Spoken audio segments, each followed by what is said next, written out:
Ending 2022 stroke 2023 was one of the most difficult year in my life and that of my family. We went through what I would call the wilderness journey. It's one experience that if anybody had told me that we would go through and come out, I would say no. There was no way we were going to go through that kind of experience. During that period, I became very intentional about my prayer time, and I was having a lot of reflective prayer, having real conversation with God. Before now, I used to feel like I had a very tight relationship with God.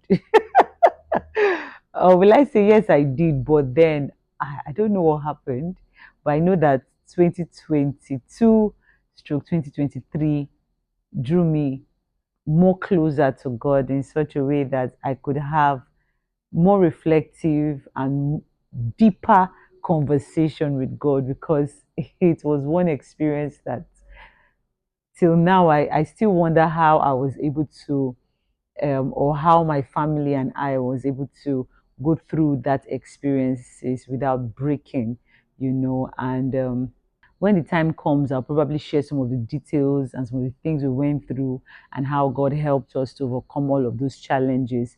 But the purpose of this video is to draw your attention to some of the things that might lead us into such experiences and how we should be more sensitive and more intentional about being in alignment with God and not following what we feel is right or what every other person is doing, right?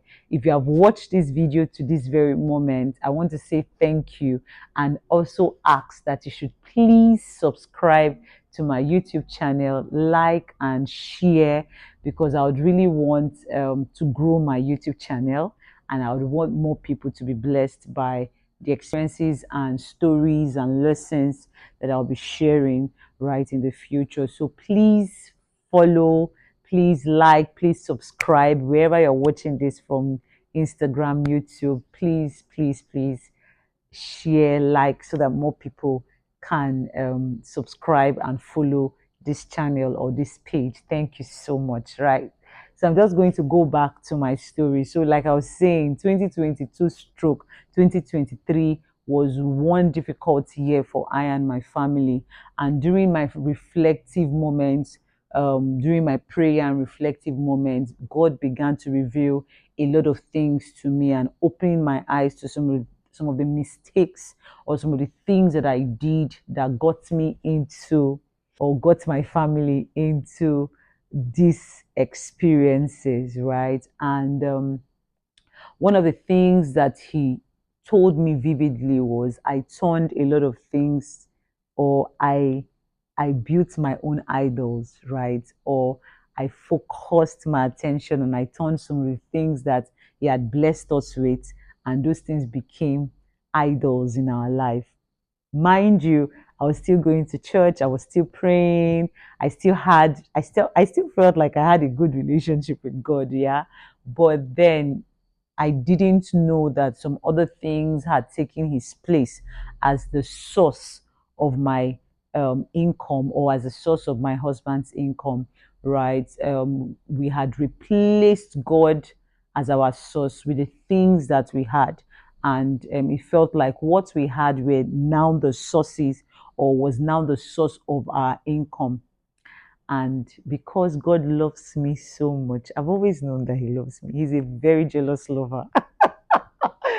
Because He is a jealous lover and wouldn't want to share me with anybody or with anything for that matter.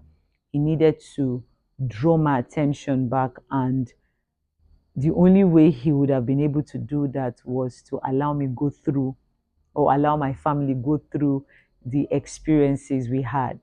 I would say that the number one thing that God opened my eyes to see when I was asking him a lot of questions like why would you allow us go through this kind of experiences? That was the very first time I would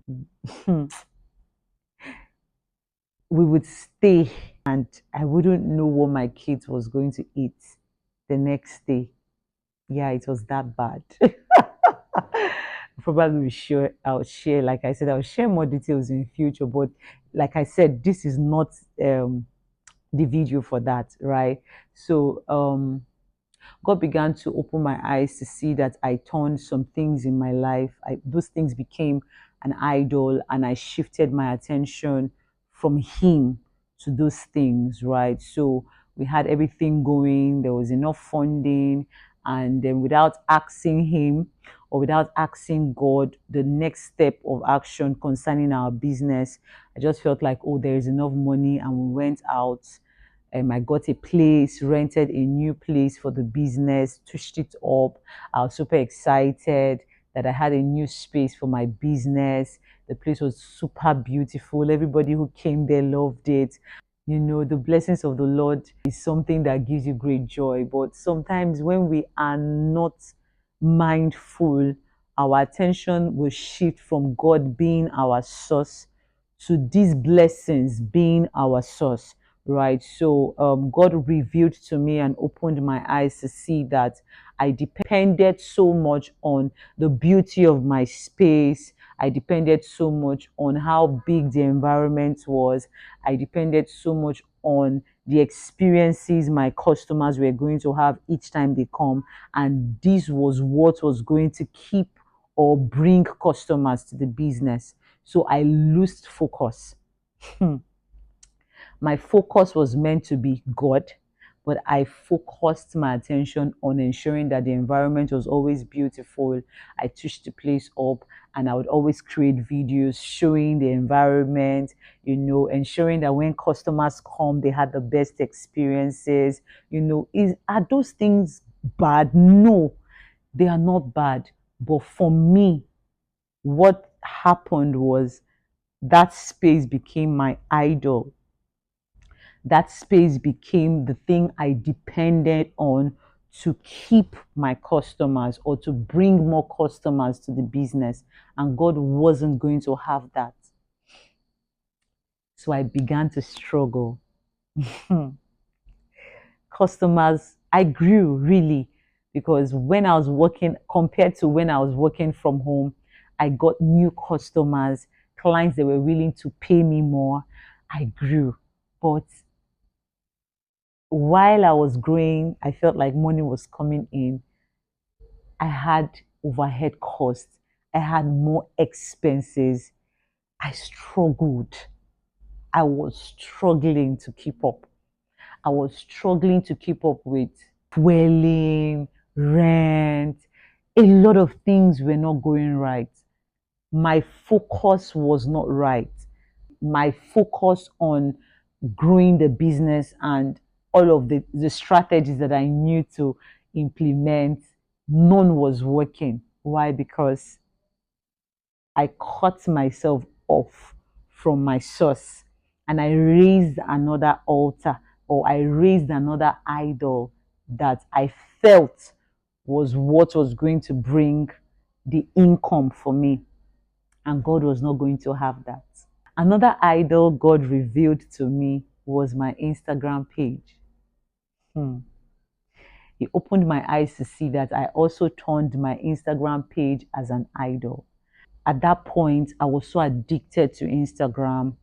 I I depended so much. It felt like, oh, if any day I don't post, I will not get a client. Any day I don't post, I will not make a sale. I was so addicted.